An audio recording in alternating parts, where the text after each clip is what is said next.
Бір күні алдар көсе жолда келе жатса, бір жерден қу жауырын тауып алып, сүйек қайнатып отырған бір-екі қатындарға жолығып, амандасып болып, алдар көсе, мен бір айла қылайын дейді. Сөйтіп қатындарға қарап, құдағай, менің бір шикі етім бар еді. Соны қазандарыңызға салып, пісіріп алуға бола ма дейді.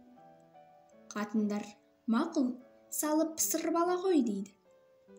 Алдар көсе, сүйектерің етімді жеп қоймаса дейді. Ойбай, құрысын, ол не сұмдық? Етті сүйек жейді дегенің немене бәле? Сал, жесе, біздер бір тоқты төлейміз дейді. Сосын алдар көсе жеңін көлегелеп тұрып, қазанға қу жауырынды алдап салып жібереді.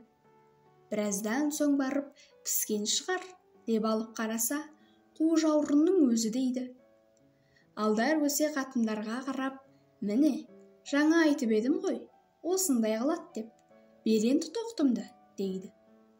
Құдай-ай, тоба, деп сөздерінен тана алмай, қатындар амалдың жоғынан алдар көсеге бір тоқты беріп жібереді. Алдар көсе өзі ішінен, қатындарды құп алдадым-ау, деп тоқтысын жетелеп келе жатса, бір байдың ауылына келеді. Байға жолығып, байеке, ассалаумағалейкум, қалай, аман есен, бала шағаңыз аман ба, деп сұрайды. Бай, құдайға шүкір, деп қарнын тыр-тыр қысып отырып, алдар көсе, жол болсын, бұл тоқтың не, деп сұрайды. Байеке, алай болсын, несін сұрайсыз? Кедей болған соң осы да. Пәленше бай былтыр бір тоқтымды алып еді. Соны бүгін алып келе жатырмын дейді. Сөйтіп болып байға айтады. Менің тоқтымды қойыңызға қосуға бола ма дейді. Мақұл, қоса қой дейді. Алдар көсе тұрып, қойларыңыз тоқтымды жеп қоймаса дейді. Ой, алдар көсе-ай, қойды қой жейді дегенің не сұмдық? Қой, сандалмай жібер. Жесе, сол жеген қойдың бәрін саған беремін деді. Алдар көсе қойларға тоқтысын жіберіп, байдың үйіне қонақ болып жата береді. Түнде бір ұйықтап тұрып, байға білдірместен көп қойға барып, өзінің тоқтысын ұстап, сойып, оны семіз бойдақ қойдың аузына жағады. Жағып болып, сойған тоқтысының етін иттерге тастап, үйге келіп жатып қалады. Таң атып күн шыққасын, тұрып, шай ішіп болып, байды ертіп қойға барса, алдар көсенің тоқтысы жоқ. Бай олай-бұлай қараса, бірталай қойдың аузы қан. Алдар көсе тұрып, ай байеке, мен сорлының айтқаным әр уақытта да келеді. Кеше айтып едім ғой, сонда осыны біліп айтып едім дейді. Бай тұрып жағасын ұстап, ой құдай-ай, деп, бұл не сұмдық, деп, аузы қан болған қойларды ұстап, қосақтап алып, алдар көсеге 10 қой қылып береді. Алдар көсе байды тағы да алдадым-ау деп, қойларын айдап, қуанып кетіп бара жатса, біреудің сұлу қызы өлген екен.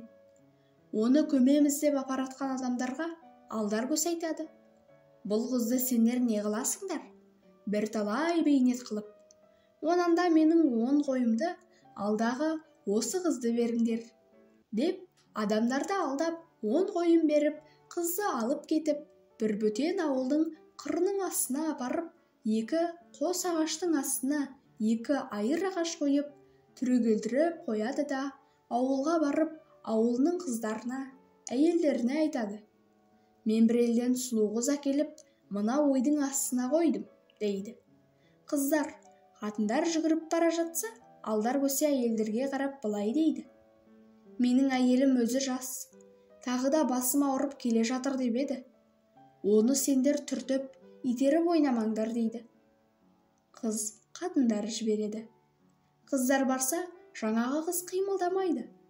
Сосын бір қыз өлген қызды итеріп жіберіпті де, қашып алдар көсеге барып айтады. Қатының өліп қалыпты дейді. Алдар көсе ішіп отырған тамағын тастай салып, өтіріктен қызға сен өлдірдің деп ойбайлап, бауырымдап қасына барып көрісіп, жылап, қайтып келеді. Сөйтіп ауылының адамдарына айтады: қатынымды төлеп беріңдер, сендердің қыздарың өлтірді дейді. Олар төлемейміз деп ұрысып, екеуі шығыса алмай қызға барады. Қазы екі жағын тергеп кесіп, жаңағы итеріп жіберген қызды алдар көсеге бермекші болып қарар қылады. Сосын алдар көсені қыздың ағасы ауылына ертіп әкеліп, жаңағы қызды беріп жібереді. Сонда алдар көсенің көңілі тасып, қыз алып кетіп бара жатқандағы айтқан өлеңі былай екен: ой қу жаурыным бір тоқты, бір тоқтым 10 бойдақ, ал 10 бойдағым өлі қатын.